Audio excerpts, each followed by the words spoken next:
everybody. I just wanted to come on and make a video because I finished, and you'll have to excuse the half-price books price tag, but I finished Miss Peregrine's Home for Peculiar Children by Ransom Riggs.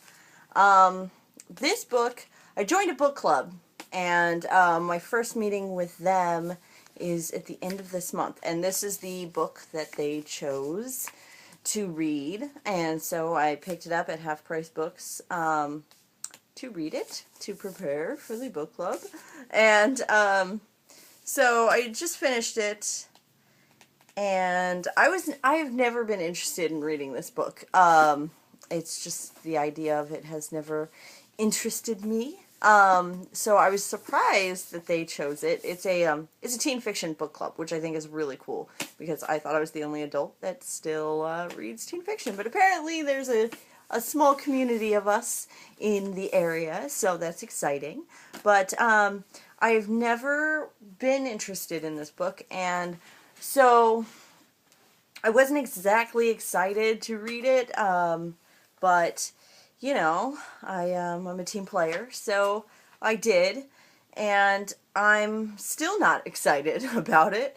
Even though I had low expectations for this book, it managed to actually come below my expectations, which is pretty impressive, I suppose. Excuse me, I'm getting ahead of myself. Let's read the flap.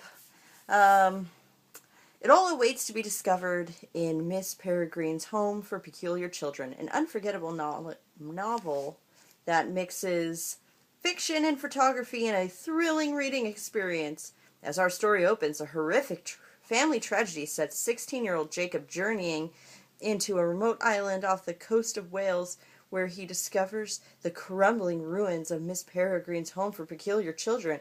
As Jacob explores its abandoned bedrooms and hallways, it becomes clear that Miss Peregrine's children were more than just peculiar. They may have even been dangerous.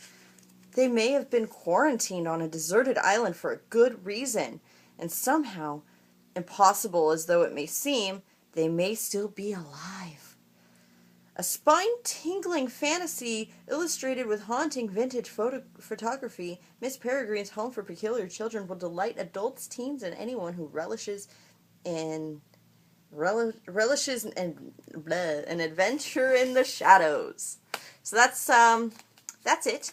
It sounds really spooky and crazy and exciting, but it's not. Oh boy. I hope you guys are ready for a complaint fest, because you're about to hear one. The main character, Jacob, is... Okay, I have a serious distaste for rich kids who complain about being rich, and how they have no problems, and they don't have to work, and wah, wah, wah. Okay, it doesn't make you likable. Come on, nobody is like that. Well, except for rich people. But the average reader, the average teen, doesn't have those problems. You're unrelatable, unlikable, and without a likable main character, you have nothing. I just didn't like him. I didn't like the way he whined. I didn't like the way he complained, and it just drove me crazy. So, but the only way to save a novel with an unlikable main character is likable side characters, which this book did not have either. The side characters weren't even developed. Half the kids, I couldn't even remember their names, let alone what made them peculiar. Like, they were just nothing to me at all. I did not care for anyone because I didn't know anyone. I'm not a reader that cares because that's just what I'm reading. I need a backstory. I need some kind of draw to them. But alas, none of that happening in this book. The descriptions were easy. They weren't creative. They lacked depth. Excuse me, I just got a notification on my phone. Go away. Sorry. There was no depth, no emotion, nothing, very blah. To me, I mean, there's lots of photography and like creepy photos in the book, but it was very clear to me early on that this book was written to mix in the photographs. It was not a book that was written and then photographs were taken to help along the story. It was like they just found a bunch of pictures and was like, we should write a book around these photographs. And it was very clear because the story just, it lacked that thing, you know, that thing that makes you really come into a story. And that's believability, you know. Fantasy novels, fine. I'm okay with them. It's not my favorite genre, but there's got to be something in them that I'm like, this could happen. And that is what brings me in. That's what makes me want to continue, just because I'm like, what's going to happen next in this world where something like this could happen? But that's what this book really lacked for me, is that feeling that these kids could be out there somewhere, or were out there somewhere, or something. Nothing like that. At least not from what I got. Overall, sorry, this is getting long again. Overall, there was nothing I liked about this book at all.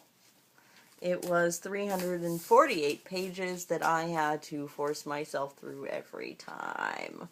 And I feel really bad because I have nothing good to say at the book club. And it's my first meeting and they're going to think I'm such a negative Nancy. So I'm really hoping the next book they pick is better so I can be like, yeah, I like books. So, alright, well, that's all I have to say about Miss Peregrine's School for Peculiar Children. If you have read this book, I would love to hear your comments below. If you have anything to say about it, if you loved it, hate it, I want to know, so tell me all about it. Excuse me, I burped. I love you all, and I hope you're well, and I miss chatting with you guys and hanging out, talking books, so, I don't really know what I want to read next. I want to read Paper Crowns, or Paper Towns, excuse me if I can get the title right, by John Green. There's also another one that I want to read too. I think I have books waiting for me at the library, so I'm going to have to check that out, see if they're still waiting for me, and I'll let you guys know. Anyways, I love you all. I hope you're having a great day, week, month, whatever. I'm going to go to the gym now, so bye. I love you all, and I'll talk to you later. Bye.